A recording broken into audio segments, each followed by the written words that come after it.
లలిత exchange Utsav పాత నగల అదే బరువుకి కొత్త నగలు తీసుకో నగల ప్రైస్ లో 20% ఆదా చేసుకోవచ్చు. మీకు పృథ్వీ గారు 35 ఇండస్ట్రీగానే తెలుసు, కానీ మన స్క్రీన్లో చూపించారు ఎన్టీ రామారావు గారులా ఉంటారు అని. ఉండటమే కాదండి, ఎన్టీ రామారావు గారితో కొన్ని సంవత్సరాలు వారితో స్నేహం చేసి వారితో నడిచారు. ఆనాడు విశ్వవిఖ్యాత నట సార్వభౌమ ఎన్టీ రామారావు గారు విజయ నిర్మలమ్మ గారికి పాండురంగ మహత్యంలో కస్తూరి తిలకం దిద్దారు ఆయన. ఆమె మన ప్రపంచంలోని లేడీ డైరెక్టర్గా కొన్ని వందల చిత్రాలు తీసి వరల్డ్ రికార్డు సృష్టించారు. అటువంటి వ్యక్తితో మహానుభావుడు ఉన్నాడు అంటే మరి ఆయనకి ఎంత వెలుగు వస్తుంది అనేది మనం గుర్తించవచ్చు. మరి అటువంటి ఎన్టీ రామారావు గారితో కొన్ని సన్నివేశాల్లో రెస్ట్ ఇవ్వడానికి వారు కొన్ని సన్నివేశాల్లో కూడా నటించారు.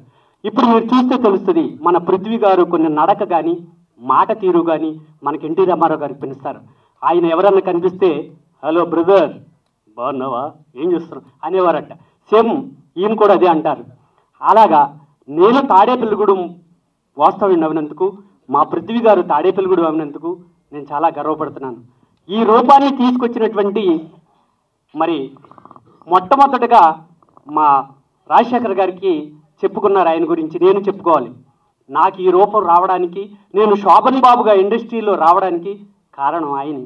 ఎందుకు అంటే టైటానిక్ అంతర్వేదిలో అమలాపురం అనే మూవీ తీస్తున్న సమయంలో ఆ గోదావరి మాత ఆ చల్లని ఒడిలో మేము మూవీ తీస్తున్నాం.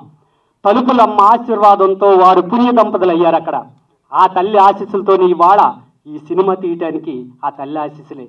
మరి అక్కడ నేను ఒక కాకినాడ వాస్తవ్యులు విశ్వేశ్వరరావు గారు ఏమని మీరు శోభన్ బాబు లాగా ఉన్నారు అన్నాడు ఆయన.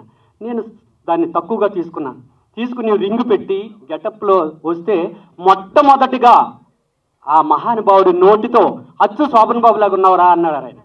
అప్పటి నుంచి ఇప్పటి వరకు ఎక్కడికి వెళ్ళినా శోభన్ బాబు గారు ఆశీస్సులతో ఇంత.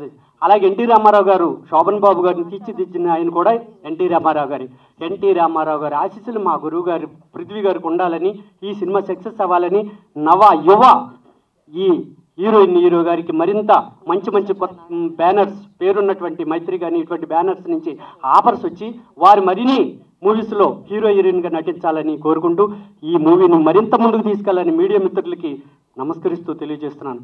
మేము చేసింది రూపాయి అయితే మీరు 100 రూపాయల వరకు చూపించేది మీరే.